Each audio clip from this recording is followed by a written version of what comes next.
when we're wanting to work out the order of reactants, there are two things that we measure in an experiment. The first thing is the concentration of our reactants, and that is the factor which we are in control of. And we measure then the rate that the impact of changing the concentration would have on the reaction. Again, to emphasise, the only factor that we're in control of is concentration. So therefore, the order of the reactant has to have a direct impact on concentration, which will then affect the rate. So let's imagine that we doubled the concentration. We have worked out that the overall order would be 0 order. What we want to do is we want to see what the impact of that would have on the rate of reaction. 2 to the power of 0 would mean that the rate would be 1. What we mean by that is that the rate would times by 1, and we'll do some worked examples of that, or that the rate does not change. By doubling the concentration, the overall rate does not change. If I was to double the concentration and the order of this reactant was in first order, 2 to the power of 1 gives me 2. Which means that as you double the concentration, the rate would also double. This is proportional.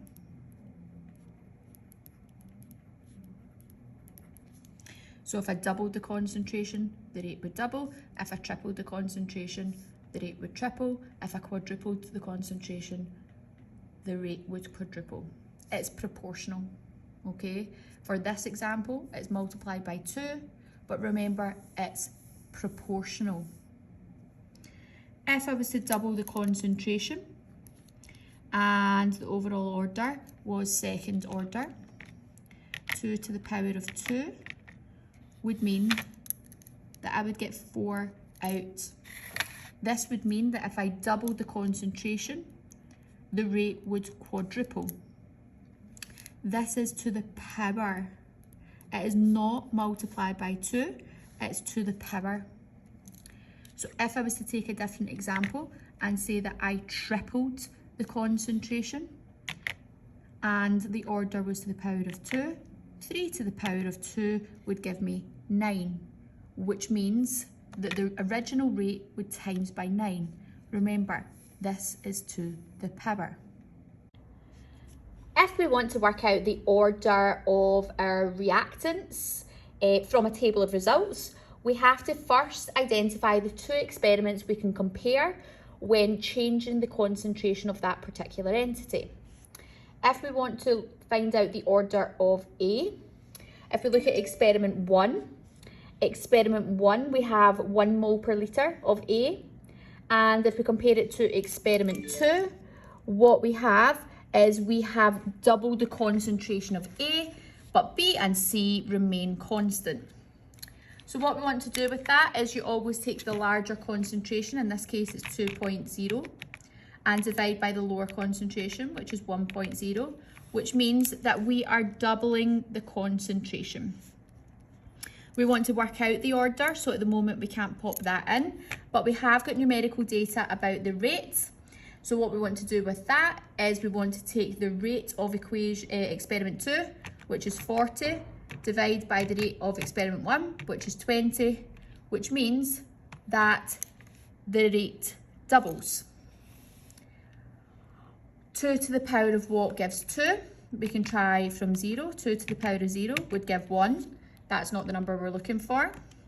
2 to the power of 1 gives 2. So that tells us that this is first order. And we can write that as A in square brackets. The square brackets represent concentration, but we don't write positive ones in chemistry.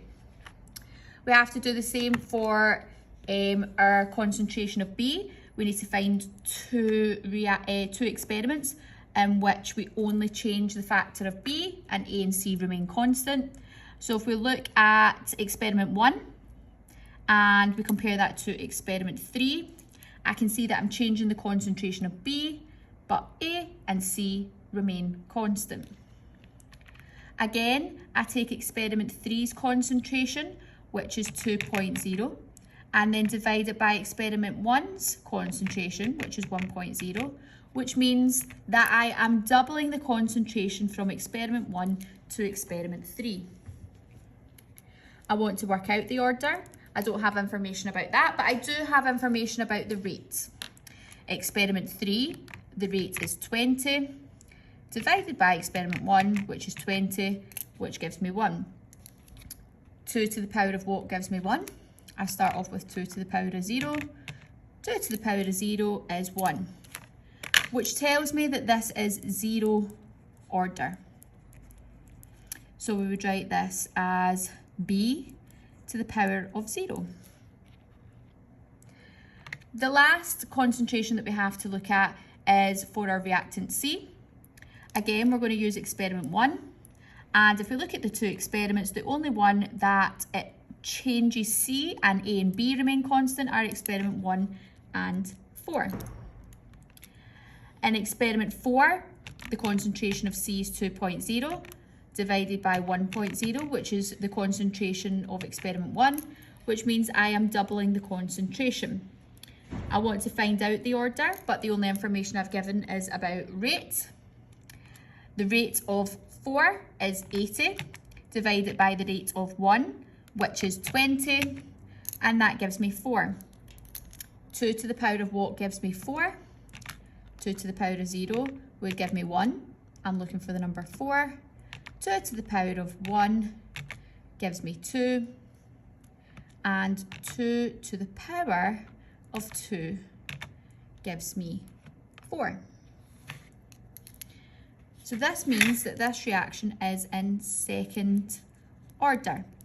And the way that we can write that expression is C squared. All we're doing is changing the number here for the expression of C. And this tells us that we have one reactant in first order, one in 0 order, and another in second order. So if we're writing the rate equation, we know that rate is equal to the rate constant, which is K. A does make an impact. It does have an impact on the rate. So we would write A to the power of 1, but remember we don't write ones. Because this is 0 order, it makes 0 impact to the rate. The rate does not change, so we don't write that in our rate equation. C to the power of 2, and that there is our rate equation. This past paper questions from the Advanced Higher 2016 written 6B, and it wants you to determine the order of the reaction with respect to both of the reactants. So the first one we're going to work with is the ClO2. Now, using the table, we need to identify two experiments which we can compare. So we want to make sure that we are changing the concentration of ClO2. So we can use experiment 1, where we have 6.0 times 10 to the minus 2. And we have to make sure that the other experiment, the concentration of the hydroxide ion, OH minus, remains constant. So we're going to be using experiment 1 and 2.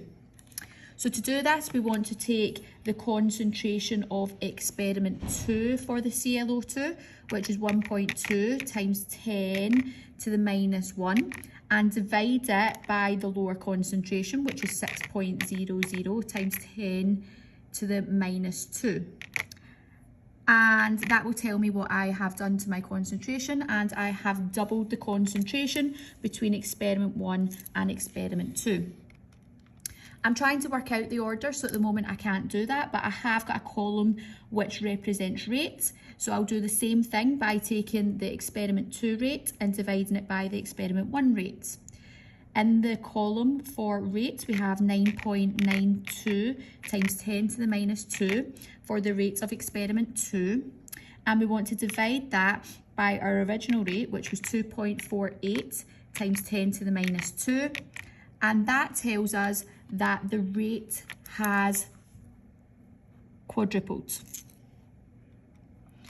So if I do 2 to the power, I'll start off with 0. The number that would come out is 1. I'm looking for 4. 2 to the power of 1 would give me 2. That's not the number 4. 2 to the power of 2 gives me 4. So that means that my overall order is second order. And if you wanted to write that as an expression, you would have your square bracket with your ClO2 and have it to the power of 2. The next reactant that we want to work out the concentration of is our OH minus. And with this, we want to again identify 2 experiments in which we can compare. We want to change the concentration of the OH minus. So we're going to be using experiment 2 and experiment 3 because we want the ClO2 to be constant. We don't want that to change. So what I want to do then is take experiment 3, the concentration of the hydroxide, which is 9.00 times 10 to the minus 2, and then divide by the concentration provided in experiment 2, which is 3.00 times 10 to the minus 2. And that tells me that I have tripled the concentration. I want to work out the order, so I can't pop that in at the moment, but I can do the same steps for the rate. Take the rate of experiment 3, which is 2.98 times 10 to the minus 1, and then divide that by 9.92 times 10 to the minus 2.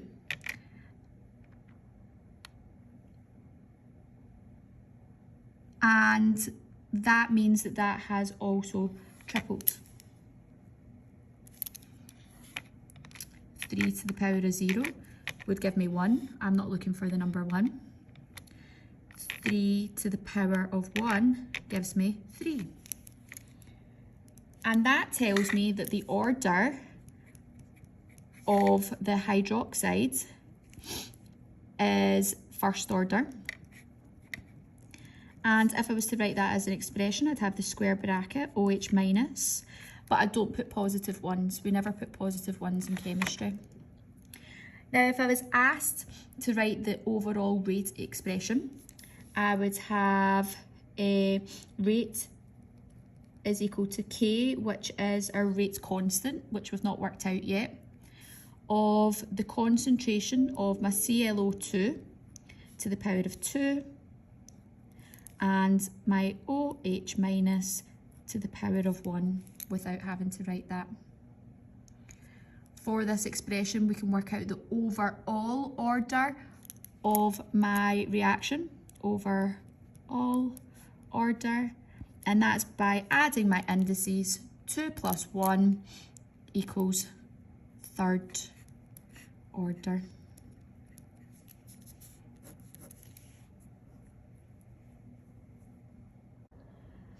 This past paper questions from the Advanced Higher 2014 written 10A.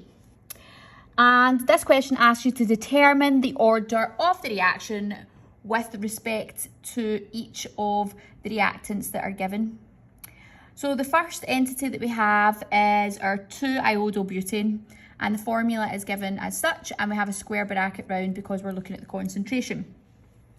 So we usually use experiment 1. And what we're wanting to do is use a comparison to make sure that the experiment we're comparing it against, the only factor we're changing is the 2-iodobutane, and that the hydroxide will remain the same.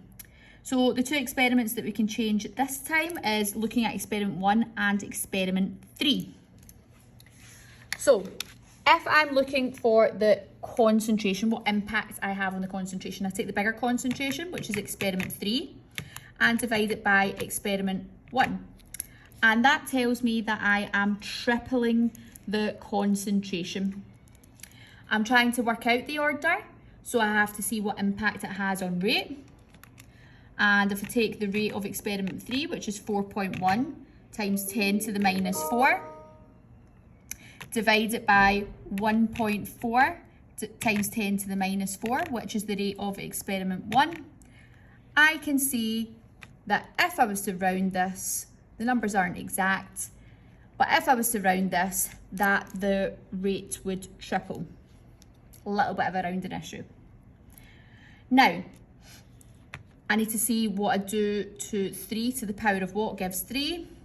3 to the power of 0 would give me 1. I'm looking for the number 3 to come out. 3 to the power of 1 gives me 3.